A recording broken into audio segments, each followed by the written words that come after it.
Si Aling Rosa ay isang masipag na babae. Maaga siyang gumigising, pumupunta siya sa palengke. Araw-araw kahit anong pagod ay hindi siya tumitigil sa pagtatrabaho. Nagtitinda siya ng mga prutas. Sa bawat araw, inaayos niya ang kanyang mga paninda ng maayos at maingat upang maakit ng mga mamimili. Si Aling Rosa ay may anak na babae na nagngangalang Pina. Si Pina ay tamad.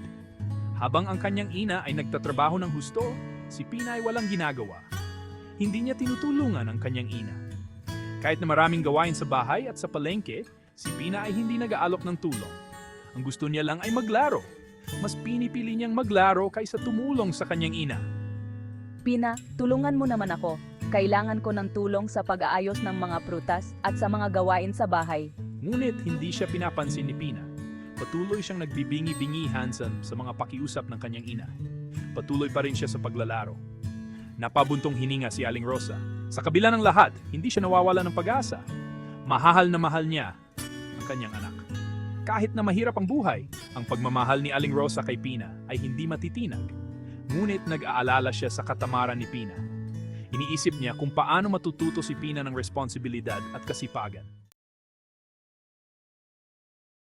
Isang araw, nagkasakit si Aling Rosa. Nilagnat siya, nanghihina siya.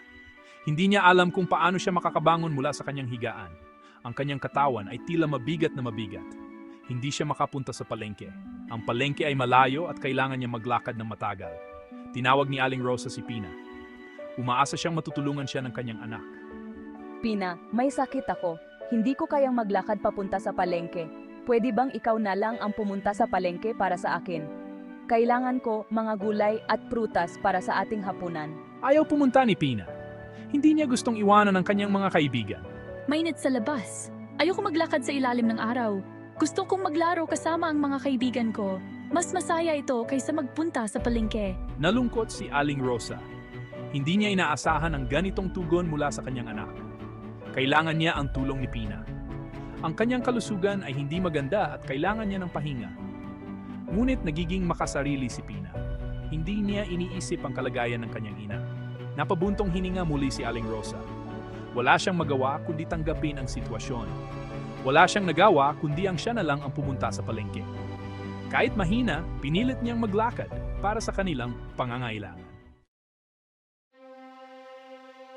Pinilit ni Aling Rosa na bumangon. Nahilo siya. Pumunta siya sa palengke. Tirik ang araw. Sa kabila ng kanyang kahinaan, nagpatuloy siya. Alam niyang kailangan niyang magtrabaho para sa kanyang pamilya. Mas lalong nanghina si Aling Rosa. Gusto na niyang umuwi. Ngunit hindi siya maaring sumuko.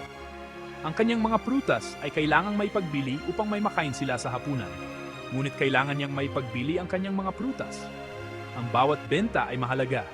Ang bawat kita ay para sa kanilang pang-araw-araw na pangangailangan. Naisip ni Aling Rosa si Pina, ang kanyang anak na si Pina na sana'y naroon upang tumulong. Ngunit wala siya. Sana'y tinulungan na lang siya ni Pina. Ang kanyang anak na babae na madalas ay wala sa kanyang tabi kapag siya nangangailangan. Ngunit malamang ay naglalaro lang si Pina. Walang pakialam sa hirap ng kanyang ina. Mas pinili ang kasiyahan kaysa sa responsibilidad. Nakaramdam si Aling Rosa ng matinding sakit sa kanyang dibdib. Natumba siya. Ang kanyang katawan ay hindi na kinaya ang pagod at init. Nagtakbuhan ang mga tao para tulungan siya. Ang mga vendor at mamimili ay nagkaisa upang siya ay matulungan. May mga nagpunta kay Pina. Ipinabatid sa kanya ang nangyari sa kanyang ina. Ang balita ay nagdulot ng pagkabigla at pangamba. Naglalaro si Pina kasama ang kanyang mga kaibigan. Masaya siya. Pagkatapos, may tumawag sa kanya. Pina, natumba ang nanay mo sa palengke.